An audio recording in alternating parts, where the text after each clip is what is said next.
Hi, this is Deborah with Hello My Garden, and I'm showing you something different today. It's our front yard garden. So we're in a city limit of a suburb, and we do have covenants in this town or in this neighborhood, so I cannot have front yard actual raised bed gardens, but I'm going to be putting I am putting fruit trees and herbs and flowers, and so I want to give you a little idea of what we're doing. We'll be making a lot of changes here. But what you see before you right there is a mulberry tree. And I had it protected with like a fence around it, and I just removed that today. So we've got also here is a maypop or passiflower incarnata. And I just put that in last winter, or was it last winter? Yeah, anyway. And so it's going to be going up the railing there. And so again, this is the mulberry, and we've got some pawpaws here. Now this poor little pawpaw got girdled by a rabbit or a vole, and it died, or the main trunk died, but it put out these little what do you call them, shoots anyway. So we're going to let that grow. We've got, that's another pawpaw, and here's my two figs. This one's a Celeste, and this was a brown turkey. I also have a Chicago Hardy, which I bought off a cutting, or actually a sprouted cutting from somebody, and it's still in a pot, but it will be going into the ground. And this is an inkberry holly, and so that's an evergreen. And these have not done too well down here, and thinking it's vole activity, and so we're gonna have to dig them up and see. But this right here is boneset. It's a herb, and that one's doing okay, but my rosemary's dying. Lavender did die, and but the daylilies are doing okay. And this poor little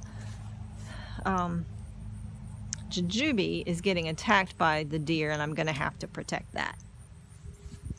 This other jujube is doing a little bit better, I guess because they get to that one first. But this jujube right here is doing a little bit better. Poor thing. And then I've got some rose ragusa right here, and they've been kind of struggling. And then I just had a basil to try to protect it by just putting this basil here to kind of hide the roses from the deer and the other bugs. And then I have a gumi here, sweet scarlet gumi, and a sweet scarlet gumi here. And I have a persimmon that did not make it, and mostly it was my fault because I planted it too late, and then it was really root bound in the pot. Its partner is here and it's surviving, so hopefully it will make it. And then we have two tea plants, and people talk a lot about, we lost one of them, talk a lot about needing enough sun, but we don't talk too much about too much sun. You know, I hear about too much sun sometimes in Florida where it gets too hot maybe, but I don't hear too much about North Carolina, and yet here we have south-facing house. It really does get too much sun for some of our plants, like these trees, these tea plants. So we have to actually cover them up. And so that's why they're covered right now, is because it's just too much sun. Probably when I get some more trees planted, they'll provide some shade, and maybe we can take off these covers. So this is my front yard garden, and we're hoping to do a lot more changes up here, but I'm hoping y'all can give me maybe some suggestions about how to make it look the most attractive out here, especially when I'm going to be covering things like this. What are good forms of attractive covers, so I don't get angry neighbors.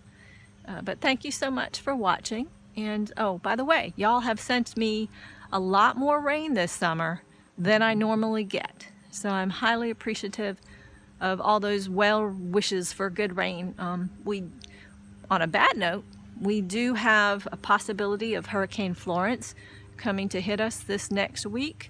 And so I need some good wishes there too, but I guess everybody in that potential hurricane path needs some good wishes, and especially whoever's actually going to get the hurricane. So well wishes to all those people affected, and hope y'all have a great gardening week. Thank you so much for watching.